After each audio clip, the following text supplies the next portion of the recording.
If the zipper on your jacket is damaged and not working properly, don't worry, because I'm going to show you how you can fix it yourself in just 5 minutes, using simple materials you probably already have at home. First, take a plastic bottle and, using a utility knife, carefully cut out a rectangular piece. Try to choose a flat section of the bottle so it's easier to work with.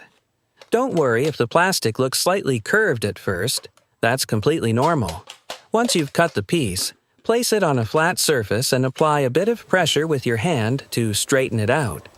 The goal here is to make the plastic as flat as possible so it can properly attach to the fabric later.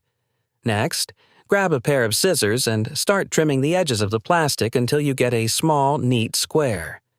This piece doesn't need to be very large, just enough to reinforce the damaged area of the zipper.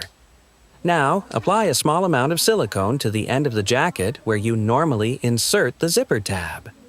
This is the part that often wears out or breaks over time. Take the small plastic piece you just made and place it directly over that area, making sure it aligns well. Be sure to apply enough silicone on both sides of the seam so it bonds securely. Then, take a pair of pliers and press the piece firmly for a few seconds. After that, use scissors to carefully trim off any excess plastic so the repair looks clean and doesn't interfere with the zipper. And that's it. Your repair is complete.